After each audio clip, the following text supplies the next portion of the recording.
Woohoo! It's that time of year again to get really stoked before being really let down by EMU football. Get really stoked about EMU football.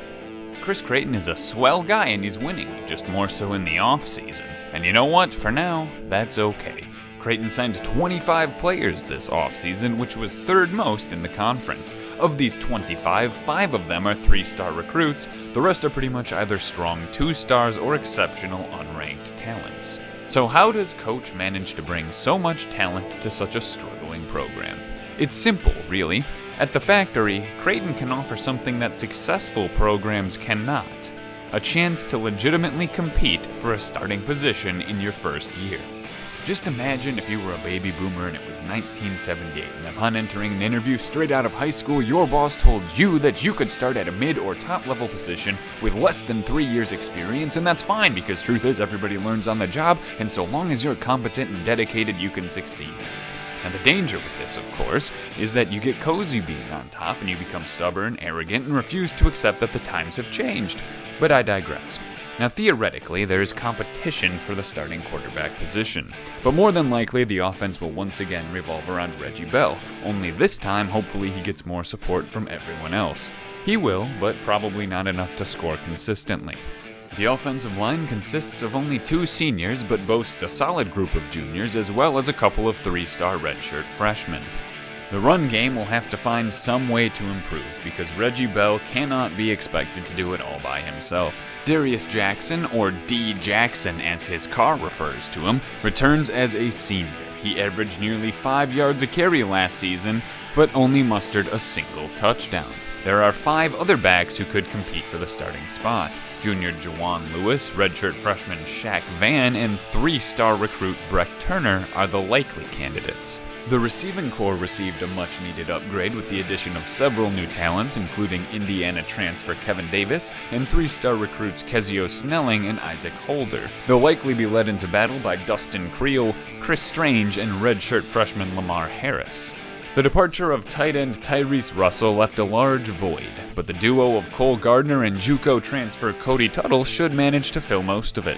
The defensive side of the ball shows some potential as well. Pat O'Connor, Jeremiah Harris, and Mike Brown return with some solid experience, and they'll be reinforced by 3-star recruits Kawani Figueroa and Nick Dillon, as well as redshirt freshman Lion King.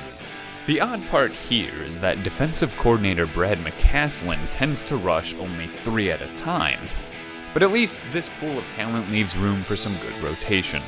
Linebackers great eBay, Hunter Matt, and Anthony Zapponi all return, and a couple of 2-star recruits can start gaining the experience necessary to replace them.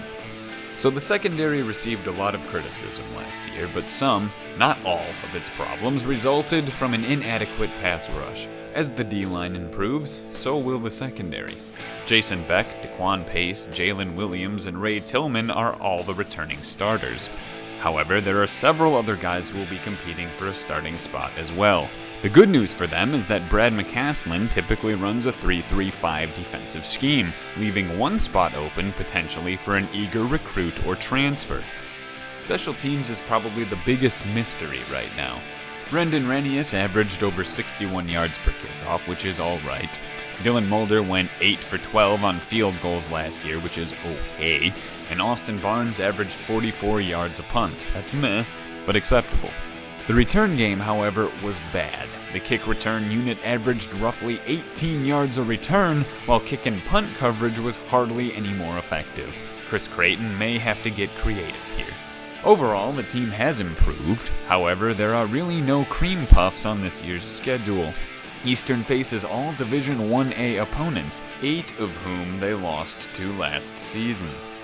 The schedule also includes a trip down to Louisiana to face the LSU Tigers and a trek way out west to play Wyoming. If the Eagles are lucky, they can beat Old Dominion in Week 1 and ride that momentum into Wyoming, then capitalize at home on an unrefined Ball State team in Week 3 and a weak Army squad in Game 4. They then head south and at least put up a fight against the Tigers, who just might feel confident enough to be caught unprepared. After this, the losses may begin to pile on, but the Eagles will manage to win a game or two against either Central, UMass, or Miami. Oh, and Toledo. And you know what? I don't care if they might win the MAC. Any team can win on any given day, okay? And also, I bet a beer on that game. Unfortunately, EMU football rarely experiences luck. Oftentimes, what can go wrong does go wrong, and with this in mind, I give them 4 wins on the season. That's the best I can do. Much like you, though, I hope they prove me wrong.